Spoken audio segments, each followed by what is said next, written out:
Donc, me voilà de retour. J'ai oublié lors de la dernière vidéo de mettre un style au corps de texte. Donc, je vais le faire tout de suite avant de commencer la pagination. Je vais créer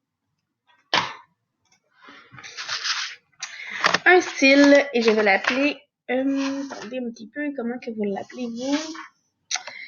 S, corps de texte. Donc, c'est une police avec empattement. On va les mettre times de taille 12 et justifié avec un espacement avant de 6 et un espacement après de 6 également. Et on vous demande de mettre un retrait de première ligne à 1,27. Donc, je vais mettre 1,27. L'interligne va être à 1,5. Donc, voilà votre corps de texte. Je vais maintenant aller l'appliquer à mon texte. Oups, et la douille. On va le mettre S corps de texte. Même chose ici.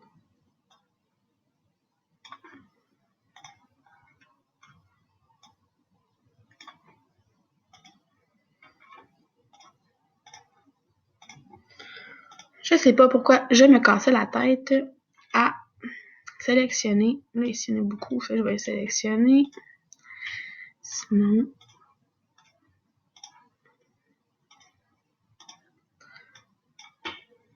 Et voilà. Donc, avant de commencer la pagination, je vous suggère fortement d'enregistrer votre document parce que s'il arrive un pépin, vous n'aurez pas tout perdu ce que vous avez fait avant. Donc, une fois le document enregistré, on peut débuter la pagination. C'est important d'y aller étape par étape pour pas vous perdre. J'expliquais à certaines, bon, dans un rapport, la pagination, elle est partout sur toutes les pages, sauf la page titre. Par contre, ce qui est important de savoir, c'est qu'à certains endroits, on va la rendre invisible. Et ça, ces endroits-là, en fait, c'est introduction, conclusion, recommandation, bibliographie, annexe et tous les premières pages de chapitre. Donc, tous les premières pages ici, là, avec un style S principal, ne doivent pas contenir une pagination. Mais elle est quand même là, la pagination, parce qu'elle doit se retrouver dans la table des matières. Donc, pour ça, je vais vous montrer comment ça fonctionne. Première étape, il faut aller dans la page de la table des matières. Et on va aller dans le pied de page. Pour voir si tout est correct, là, vous devriez voir pied de page section 2, ce qui est ici.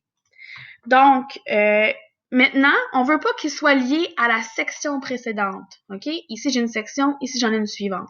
Nous, on va décocher lié au précédent. Lié au précédent, c'est comme lié à la section précédente. On ne veut pas ça.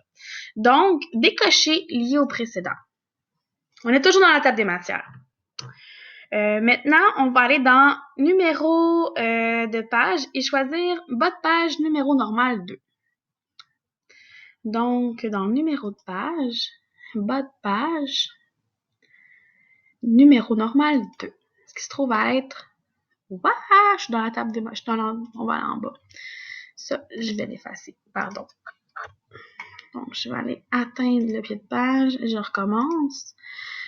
Je vais aller ici, bas de page, numéro normal 2. Et là, j'ai mon 2.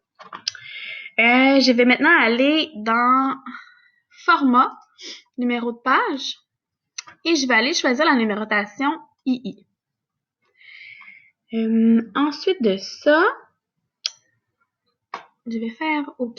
Je devrais avoir 2 I. Maintenant, on va aller sur la page 3, qui est la page de l'introduction. On devrait voir le chiffre 3. C'est en plein ça. Donc, la page de l'introduction doit être la page 1. Donc, on va aller dire de partir à 1.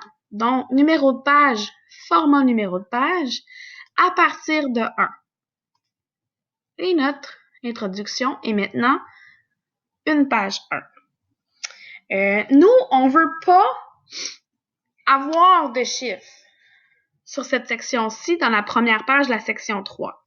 Donc, pour enlever le 1, mais qui apparaisse toujours, nous allons juste aller cliquer sur première page différente. Le 1 disparaît, on ne l'a pas effacé, il est encore là, mais il apparaît pas parce qu'on veut pas de page dans l'introduction.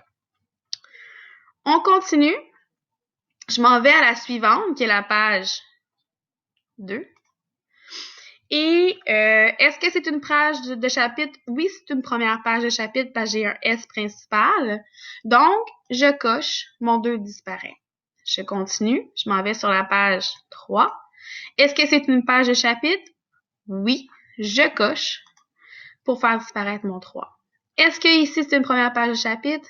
Oui, je coche pour faire disparaître mon 4. Ici, est-ce que c'est une page de chapitre? Non, c'est la deuxième page. Je laisse tel quel, mon 5 il reste là. Je m'en vais sur recommandations. Donc, je vous disais recommandations, conclusion, bibliographie, annexe. On veut pas de chiffre de page. Je l'enlève tout simplement en cliquant première page différente. Conclusion, même chose. Je coche première page différente et tout disparaît. Donc, voilà ce qui est pour l'entête et pied de page. Je vais vous montrer. Donc, ici, j'ai rien. Ici, j'ai II. J'ai rien introduction. Rien ici, rien ici, rien ici. Ici, je dois avoir un chiffre. Je l'ai, c'est ma page 5. Recommandation, rien. Conclusion, rien. C'est normal. On peut avoir un rapport de 30 pages puis avoir juste 10 numéros de page. Là, ici, on a un petit rapport. Là, on a un rapport de 9 pages et on a un numéro de page. C'est tout à fait normal. N'inquiétez-vous pas avec ça. L'important, c'est d'y aller étape par étape. J'ai un document aussi que je peux fournir en cas d'oubli de saut de section, en cas de panique, de bug, peu importe. J'ai un document qui va étape par étape également pour vous expliquer quoi faire en cas de pépin pour recommencer et pas être mélangé. Donc, si jamais l'une d'entre vous a besoin de ce document-là, juste me le mentionner, je vous le ferai parvenir par courriel. Donc, je vais continuer avec la table des matières et la numérotation dans une prochaine vidéo.